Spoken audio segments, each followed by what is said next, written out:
नमस्कार, दूरदर्शन खबरां च आप सब का स्वागत। मैं जतिंदर सिंह। पहला पेश ने चोणवीआं खबरां। प्रधानमंत्री नरेंद्र मोदी ने विरोधी पार्टियां ते जात अते धर्म के आधार पर देश नूं वंडण की कोशिश का इल्जाम लगाया। जयपुर में आयोजित भाजपा के कौमी अहुदेदारां की मीटिंग दौरान उन्हां पार्टी कार्यकर्तावां नूं देश के विकास लई काम करन लई आख्या। रोड रेज मामले के दोषी ठहराए गए नवजोत सिंह सिद्धू वालों पटियाला अदालत विच आत्म समर्पण।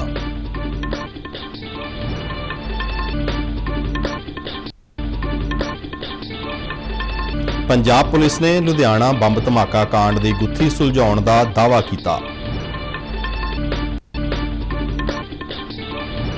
मुख्यमंत्री भगवंत मान ने 15 अगस्त को मुहल्ला क्लीनिक प्रोग्राम की शुरुआत करने का किया ऐलान।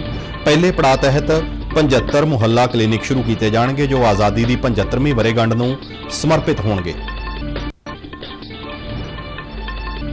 मुख्यमंत्री वालों कणक की सुचज्जी वंड की निगरानी लई जिला ब्लाक और डिपू पद्धर ते विजिलेंस कमेटियां गठित करने के हुक्म। किसानां नूं झोने की सीधी बिजाई बारे जागरूक करन ते इसकी विधि राहीं झोना लगाउण लई प्रेरित करन लई खेती विभाग वालों कैंप लगाए जा रहे हैं। ते हुण खबरां विस्तार नाल। प्रधानमंत्री नरेंद्र मोदी ने अज विरोधी पार्टियां ते जात अते धर्म के आधार पर देश नूं वंडण की कोशिश का इल्जाम लगाया। उन्होंने कहा कि कुछ सियासी पार्टियां अपने स्वार्थ लई देश विच नफरत फैला रही ने। जयपुर विच आयोजित भारतीय जनता पार्टी के कौमी अहुदेदारां की मीटिंग नूं वीडियो कॉन्फ्रेंस राहीं संबोधन करदिआं उन्हां पार्टी कार्यकर्तावां नूं देश के विकास लई काम करन लई आख्या। नरेंद्र मोदी ने सुचेत किया कि देश नूं विकास के मुद्दे तो भटकाउण की कोशिश की जा रही है, पर असीं उस ते टिके रहना है। नरेंद्र मोदी ने कहा कि पार्टी नूं आउंदे 25 सालां लई कौमी टीचिਆਂ ते काम करन दी लोड़ है अते इस टीचे नूं हासिल करन दा उन्हां कोल इह सब तो वधिया मौका है। उन्होंने कहा कि सानू सारिआं नूं देश नूं दरपेश चुनौतियां नाल लड़न दी लोड़ है अते पूरी दुनिया उम्मीद दी नज़र नाल भारत वल वेख रही है। उन्होंने कहा कि साडा मंत्र सबका साथ, सबका विकास, सबका विश्वास ते सबका प्रयास है। दुनिया आज भारत को बहुत उम्मीदों से देख रही है। ठीक वैसे ही भारत में भाजपा के प्रति जनता का एक विशेष स्नेह अनुभव हो रहा है। देश की जनता भाजपा को बहुत विश्वास से, बहुत उम्मीद से देख रही है। देश की जनता की आशा आकांक्षा हमारा दायित्व तो बहुत ज्यादा बढ़ा देती है।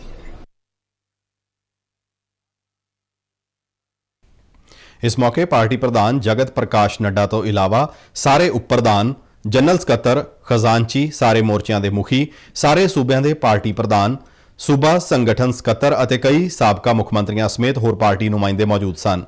भलके भाजपा के सारे सूबों के सकत्तरां की मीटिंग होवेगी। रोड रेज मामले के दोषी ठहराए गए नवजोत सिंह सिद्धू ने अज आखिर पटियाला अदालत में आत्म समर्पण कर दिता। सिद्धू ने chief judicial magistrate Amit Malhan की अदालत में आत्म समर्पण किया। अदालत ने सिद्धू नूं पुलिस हवाले कर दिता, जिस तो बाद उन्होंने मैडिकल लई पटियाला के माता कुशल्या हस्पताल लिजाया गया। जिक्रयोग है कि सर्वोच्च अदालत वालों 1988 के रोड रेज मामले में नवजोत सिंह सिद्धू नूं 1 साल की बामुशक्कत सज़ा सुनाई गई सी अते अज सिद्धू ने खराब सेहत का हवाला दिंदिआं सुप्रीम कोर्ट में दाखिल पटीशन राहीं आत्म समर्पण लई 1 हफ्ते का समा मंगिया सी, जिस तो अदालत ने इनकार कर दिता। उधर रोड रेज विच मारे गए गुरनाम सिंह के परिवार ने कहा है कि उन्होंने 34 साल बाद इंसाफ मिलिया है अते वो सुप्रीम कोर्ट के फैसले तो संतुष्ट ने। पंजाब पुलिस ने दसंबर 2020 में लुधियाना अदालती कंपलैक्स में होए बंब धमाके की गुत्थी सुलझाउण का दावा किया है।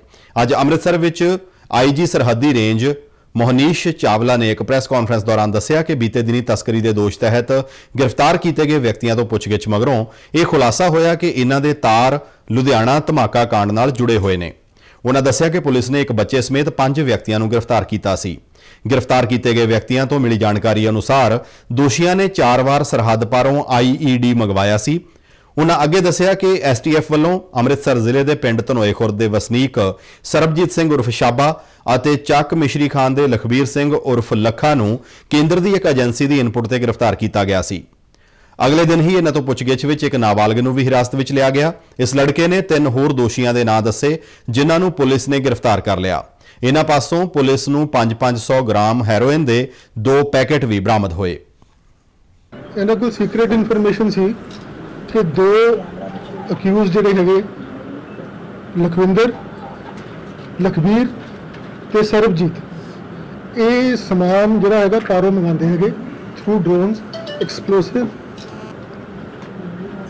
ਆਰਮਸ, ਐਮੂਨੇਸ਼ਨ ਤੇ ਸੀਕ੍ਰੀਟ ਇਨਫੋਰਮੇਸ਼ਨ ਦੇ ਬੇਸ ਤੇ ਇਹਨਾਂ ਨੇ STO Mohali 92 number FIR register ਕੀਤੀ। ਇਹਨਾਂ ਚੋਂ ਜਿਹੜਾ ਸਰਬਜੀਤ ਹੈਗਾ ਉਹਨੂੰ ਅਰੈਸਟ ਕੀਤਾ ਗਿਆ STF ਵੱਲੋਂ। ਉਹਨੇ ਆਪਣੇ 3 ਸਾਥੀਆਂ ਦੇ ਨਾਮ ਹੋਰ ਦੱਸੇ, ਸੁਵਿੰਦਰ, ਦਿਲਬਾਗ ਤੇ ਹਰਪ੍ਰੀਤ। ਪੰਜਾਬ ਦੇ ਮੁੱਖ ਮੰਤਰੀ ਭਗਵੰਤ ਮਾਨ ਨੇ ਐਲਾਨ ਕੀਤਾ ਹੈ ਕਿ ਉਹ ਆਪਣੀ ਸਰਕਾਰ ਦੇ ਪ੍ਰਮੁੱਖ ਪ੍ਰੋਗਰਾਮ ਮੁਹੱਲਾ ਕਲੀਨਿਕ ਦੀ ਸ਼ੁਰੂਆਤ 15 ਅਗਸਤ ਨੂੰ ਕਰਨਗੇ। ਅੱਜ ਚੰਡੀਗੜ੍ਹ ਵਿੱਚ ਸੀਨੀਅਰ ਅਧਿਕਾਰੀਆਂ ਦੀ ਉੱਚ ਪੱਧਰੀ ਮੀਟਿੰਗ ਦੀ ਪ੍ਰਧਾਨਗੀ ਕਰਦਿਆਂ ਉਹਨਾਂ ਕਿਹਾ ਕਿ ਦਿੱਲੀ ਦੀ ਤਰਜ਼ ਤੇ ਸ਼ਹਿਰੀ ਅਤੇ ਪੇਂਡੂ ਇਲਾਕਿਆਂ ਵਿੱਚ ਇਹ ਕਲੀਨਿਕ ਸਥਾਪਿਤ ਹੋਣ ਨਾਲ ਉਹਨਾਂ ਦੀ ਸਰਕਾਰ ਦੇ ਵੱਡੇ ਚੋਣ ਵਾਅਦਿਆਂ ਵਿੱਚੋਂ ਇੱਕ ਮੁਕੰਮਲ ਹੋਵੇਗਾ। ਉਹਨਾਂ ਦੱਸਿਆ ਕਿ ਪਹਿਲੇ ਪੜਾਅ ਤਹਿਤ ਅਜਿਹੇ 75 ਕਲੀਨਿਕ ਸ਼ੁਰੂ ਕੀਤੇ ਜਾਣਗੇ ਜੋ ਇਸ ਵਰੇ ਭਾਰਤ ਦੀ ਆਜ਼ਾਦੀ ਦੀ 75ਵੀਂ ਵਰ੍ਹੇਗੰਢ ਨੂੰ ਸਮਰਪਿਤ ਹੋਣਗੇ।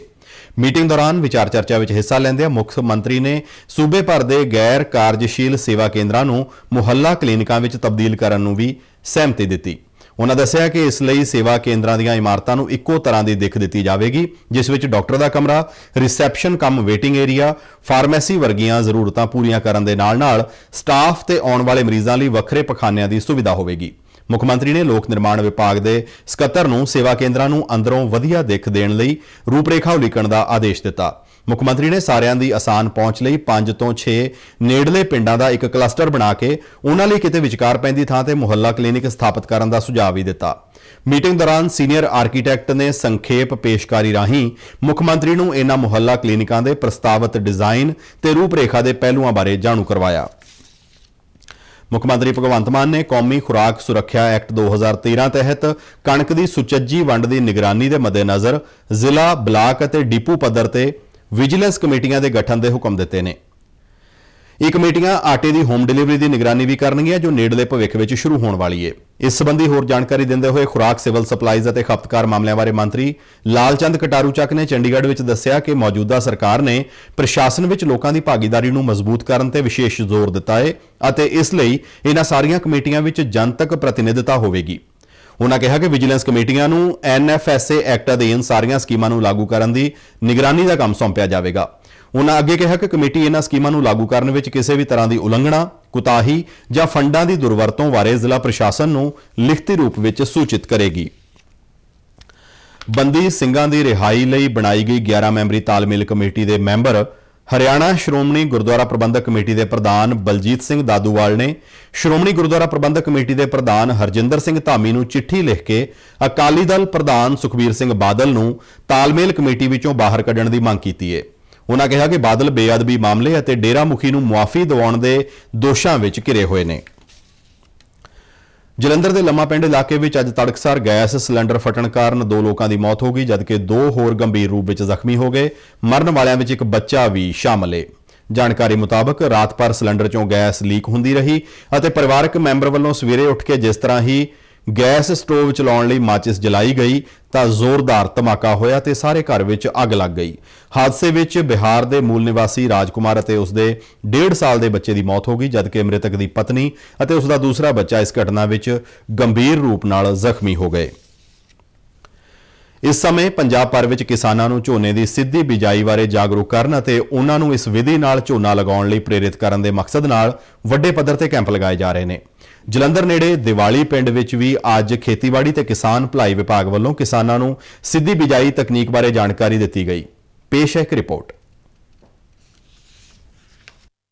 ਪੰਜਾਬ ਸਰਕਾਰ ਵੱਲੋਂ ਧਰਤੀ ਹੇਠਲੇ ਪਾਣੀ ਨੂੰ ਬਚਾਉਣ ਲਈ ਕਿਸਾਨਾਂ ਨੂੰ ਝੋਨੇ ਦੀ ਸਿੱਧੀ ਬਿਜਾਈ ਲਈ ਵੱਡੇ ਪੱਧਰ ਤੇ ਪ੍ਰੇਰਿਤ ਕੀਤਾ ਜਾ ਰਿਹਾ ਹੈ।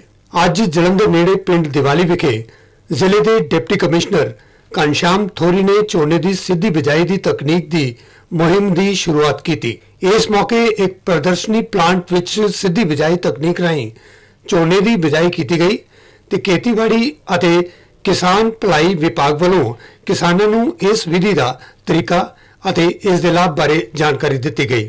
ਡਿਪਟੀ ਕਮਿਸ਼ਨਰ ਨੇ ਕਿਹਾ ਕਿ ਜੇਕਰ ਭਵਿੱਖ ਦੀ ਖੇਤੀ ਨੂੰ ਸੁਰੱਖਿਅਤ ਰੱਖਣਾ ਹੈ ਤਾਂ ਝੋਨੇ ਦੀ ਰਵਾਇਤੀ ਕੱਦੂ ਕਰਨ ਦੀ ਬਜਾਏ ਸਿੱਧੀ ਬਿਜਾਈ ਤਕਨੀਕ ਅਪਣਾਈ ਜਾਵੇ। ਉਹਨਾਂ ਦੱਸਿਆ ਕਿ ਇਸ ਵਿਧੀ ਨਾਲ 10 ਤੋਂ 20% ਪਾਣੀ ਦੀ ਬਚਤ ਦੇ ਨਾਲ-ਨਾਲ ਪਨੀਰੀ ਪੁੱਟ ਕੇ ਲਗਾਉਣ ਤੇ ਲੱਗਦੀ ਲੇਬਰ ਦੀ ਵੀ ਬਚਤ ਹੁੰਦੀ ਹੈ। ਉਹਨਾਂ ਦੱਸਿਆ ਕਿ ਪੰਜਾਬ ਸਰਕਾਰ ਵੱਲੋਂ ਝੋਨੇ ਦੀ ਸਿੱਧੀ ਬਿਜਾਈ ਦੀ ਤਕਨੀਕ ਅਪਣਾਉਣ ਵਾਲਿਆਂ ਨੂੰ 1500 ਰੁਪਏ ਪ੍ਰਤੀ ਫੀ ਏਕੜ ਦੀ ਰਾਸ਼ੀ ਦਿੱਤੀ ਜਾਏਗੀ। ਸਾਰੇ ਕਿਸਾਨਾਂ ਨੂੰ ਵੀ ਪਾਣੀ ਦਾ ਜਿਹੜਾ ਲੈਵਲ ਥੱਲੇ ਜਾ ਰਿਹਾ ਹੈ ਉਸ ਨੂੰ ਬਚਾਉਣ ਲਈ ਸਾਨੂੰ ਜਿਹੜੀ ਆ ਟ੍ਰੈਡੀਸ਼ਨਲ ਝੋਨੇ ਦੀ ਬਜਾਏ ਜਿਹੜੀ DSR ਟੈਕਨੀਕ ਹੈ, ਜਿਹੜੀ ਝੋਨੇ ਦੀ ਸਿੱਧੀ ਬਿਜਾਈ ਵੀ ਅਸੀਂ ਕਹਿੰਦੇ ਉਹਨੂੰ ਪ੍ਰਮੋਟ ਕਰਨ ਦੀ ਬੜੀ ਲੋੜ ਹੈ। ਸੋ ਇਸ ਕਰਕੇ ਅੱਜ ਪਹਿਲੇ ਦਿਨ ਇੱਥੇ ਡੈਮੋ ਰੱਖਿਆ ਹੈ। ਇਸੇ ਸਾਡੇ ਨਾਲ ਜੁੜੇ ਨੇ ਕਿਸਾਨ ਇੱਥੋਂ ਦੇ ਪਿੰਡ ਦੀਵਾਲੀ ਦੇ ਸੁਖਵਿੰਦਰ ਸਿੰਘ, ਇਹਨਾਂ ਦਾ ਅਸੀਂ ਅੱਜ ਰਕਬਾ ਦੇਖਣ ਆਏ ਹਾਂ। ਇਹ ਆਪਣੇ 17 ਏਕੜ ਰਕਬੇ ਦੇ ਵਿੱਚ ਪਿਛਲੇ 4 ਸਾਲਾਂ ਤੋਂ DSR ਟੈਕਨੀਕ ਨਾਲ ਸਿੱਧੀ ਬਿਜਾਈ ਕਰ ਰਹੇ ਨੇ। ਕਈ ਵਾਰ ਤਾਂ ਸਾਡੀ ਜਿਹੜੀ ਹੈ ਪੈਦਾਵਾਰ ਵਧੀ ਹੈ ਇਹਦੇ ਕਰਕੇ, ਐਂਡ ਪਾਣੀ ਦੀ ਇਹਦੇ ਵਿੱਚ ਕਾਫੀ ਬਚਤ ਹੈ। ਗਵਰਨਮੈਂਟ ਨੂੰ ਇਸ ਚੀਜ਼ ਨੂੰ ਪ੍ਰਮੋਟ ਕਰਨ ਲਈ ਇਸ ਵਾਰ 1500 ਰੁਪਏ ਪਰ ਏਕੜ ਦਾ ਜਿਹੜਾ ਹੈਗਾ ਐਡੀਸ਼ਨਲ ਇਨਸੈਂਟਿਵ ਵੀ ਦਿੱਤਾ ਹੈ। ਤੇ ਮੇਰੇ ਸਾਰੇ ਕਿਸਾਨਾਂ ਨੂੰ ਵੀਰਾਂ ਨੂੰ ਬਹੁਤ ਹੱਥ ਜੋੜ ਕੇ ਅਪੀਲ ਹੈ ਵੀ ਆਪਾਂ ਸਾਰੇ ਜਿਹੜੀ ਟੈਕਨੀਕ DSR ਦੀ ਅਡਾਪਟ ਕਰੀਏ। ਜਲੰਧਰ ਜ਼ਿਲ੍ਹੇ ਦੇ ਮੁੱਖ ਖੇਤੀਬਾੜੀ ਅਫਸਰ ਡਾਕਟਰ ਸੁਰਿੰਦਰ ਸਿੰਘ ਨੇ ਕਿਹਾ ਕਿ ਝੋਨੇ ਦੀ ਸਿੱਧੀ ਬਿਜਾਈ ਰਾਹੀਂ ਘੱਟ ਪਾਣੀ ਨਾਲ ਮਿਆਰੀ ਫਸਲ ਲਈ ਜਾ ਸਕਦੀ ਹੈ। ਉਹਨਾਂ ਦੱਸਿਆ ਕਿ ਸਿੱਧੀ ਬਿਜਾਈ ਰਾਹੀਂ ਝੋਨਾ ਬੀਜਣ ਬਾਰੇ ਅਗਾਂਹ ਵਧੂ ਕਿਸਾਨਾਂ ਵੱਲੋਂ ਸੋਸ਼ਲ ਮੀਡੀਆ ਰਾਹੀਂ ਕਿਸਾਨਾਂ ਦੇ WhatsApp ਗਰੁੱਪਾਂ ਤੇ ਵੀਡੀਓ ਭੇਜੀਆਂ ਜਾ ਰਹੀਆਂ ਨੇ। ਸਿੱਧੀ ਬਿਜਾਈ ਦੇ ਨਾਲ ਜਿੱਥੇ ਸਾਡੇ ਬਹੁਤ ਸਾਰੇ ਖੇਤੀ ਖਰਚੇ ਘਟਦੇ ਨੇ, ਨਾਲ ਹੀ ਕੁਦਰਤੀ ਸੋਮੇ ਅਤੇ ਪਾਣੀ ਦੀ ਬਚਤ ਹੁੰਦੀ ਹੈ। ਇਹ ਪਿਛਲੇ ਕਾਫੀ ਸਮੇਂ ਤੋਂ ਜਿਹੜੇ ਸਿੱਧੀ ਬਿਜਾਈ ਦੀ ਖੇਤੀ ਕਰ ਰਹੇ ਨੇ ਔਰ ਇਹ ਖੁਦ ਆਪ ਦੱਸ ਰਹੇ ਨੇ, ਕਿਉਂਕਿ ਇਹਨਾਂ ਦਾ ਉਹ ਜਦੋਂ ਝੋਨੇ ਦੇ ਕੱਦੂ ਕਰਕੇ ਬਿਜਾਈ ਕਰਦੇ ਸੀ ਉਸ ਸਮੇਂ ਜੋ ਝਾੜ ਸੀ ਤੇ ਹੁਣ ਜਿਹੜਾ ਝਾੜ ਦਾ ਵਿੱਚ ਬੜਾ ਅੰਤਰ ਆ ਔਰ ਝਾੜ ਦੇ ਜਿੱਥੇ ਵਾਧਾ ਹੋਇਆ, ਨਾਲ ਦੇ ਨਾਲ ਇਹਨਾਂ ਨੇ ਪਾਣੀ ਦੀ ਬਚਤ ਕੀਤੀ ਹੈ। ਇਸ ਮੌਕੇ ਦੀਵਾਲੀ ਪਿੰਡ ਦੇ ਕਿਸਾਨ ਗਗਨਦੀਪ ਸਿੰਘ, ਕੰਦੋਲਾ ਦੇ ਗੁਰਬਖਸ਼ ਸਿੰਘ ਤੇ ਦਾਦੋਵਾਲ ਦੇ ਕਿਸਾਨ ਤਰਲੋਕ ਸਿੰਘ ਨੇ ਸਿੱਧੀ ਬਿਜਾਈ ਰਾਹੀਂ ਝੋਨਾ ਬੀਜਣ ਨੂੰ ਲਾਹੇਵੰਦ ਦੱਸਿਆ। ਕੱਦੂ ਕਰਕੇ ਝੋਨੇ ਨਾਲੋਂ ਵੀ ਇਹਦੇ ਵਿੱਚ ਜ਼ਿਆਦਾ ਬੈਨੀਫਿਟ ਲੱਗਾ ਆ ਵੀ ਇਹਦੇ ਵਿੱਚ ਪਲੱਸ ਇਹ ਤਾਂ ਮੇਰੀ ਲੇਬਰ ਕਾਸਟ ਜਿਹੜੀ ਬਚਦੀ ਆ ਤੇ ਦੂਜਾ ਇਹ ਵੀ ਸਾਨੂੰ ਪਾਣੀ ਦਾ ਥੋੜੀ ਸਾਡੀ ਬਚਤ ਹੋ ਜਾਂਦੀ, ਇਹਦੇ ਵਿੱਚ 20-25 ਤੋਂ 30% ਸਾਡੀ ਬਚਤ ਹੈਗੀ ਆ। ਮੈਂ ਇਸ ਤਕਨੀਕ ਨਾਲ ਸਹਿਮਤ ਹਾਂ ਤੇ ਮੈਂ ਵੀ ਇਸ ਸਾਲ ਕੁਛ ਰਕਬਾ ਇਸ ਬਿਜਾਈ ਹੇਠ ਲੈ ਕੇ ਆਉਂਗਾ ਤੇ ਕਾਮਯਾਬ ਰਿਹਾ ਤਾਂ ਅੱਗੇ ਤੋਂ ਵਧਾਵਾਂਗੇ ਵੀ ਜੀ। ਬਹੁਤ ਵਧੀਆ ਜੀ ਇਹ ਜਿਹੜੀ ਤਕਨੀਕ ਹੈ ਨਾ, ਇਹ ਜਿਹੜਾ ਆਪਾਂ ਝੋਨਾ ਕੱਦੂ ਕਰਕੇ ਲਾਉਣੇ ਉਸ ਤੋਂ ਇਹ ਵਧੀਆ ਜੀ ਇਹ, ਤੇ ਅਸੀਂ ਇਹ ਵੀ ਚਾਹੁੰਦੇ ਹਾਂ ਵੀ ਹਰੇਕ ਇਹ ਬੰਦਾ ਲਾਵੇ। ਚਲੋ ਜਿਹੜਾ ਬੰਦਾ 10 ਖੇਤ ਲਾਉਂਦਾ ਉਹ 5 ਖੇਤਾਂ ਦੇ ਨਾਲ ਲਾਵੇ ਔਰ ਉਹਨੂੰ ਪਤਾ ਵੀ ਲੱਗੇਗਾ ਵੀ ਆਪਾਂ ਨੂੰ ਜਿਹੜਾ ਝਾੜ ਜ਼ਿਆਦਾ ਦੇ ਰਿਹਾ। ਇਹ ਤਕਨੀਕ ਜਿਹੜੀ ਹੈ ਸਭ ਤੋਂ ਵਧੀਆ ਹੈ ਜੀ। ਕੇਂਦਰ ਸ਼ਾਸਿਤ ਪ੍ਰਦੇਸ਼ ਜੰਮੂ ਕਸ਼ਮੀਰ ਦੇ ਰਾਮਬਨ ਜ਼ਿਲ੍ਹੇ ਵਿੱਚ ਜੰਮੂ ਸ਼੍ਰੀਨਗਰ ਕੌਮੀ ਮਾਰਗ ਤੇ ਨਵੀਂ ਬਣ ਰਹੀ T3 ਸੁਰੰਗ ਦਾ ਇੱਕ ਵੱਡਾ ਹਿੱਸਾ ਅਚਾਨਕ ਧੱਸ ਗਿਆ।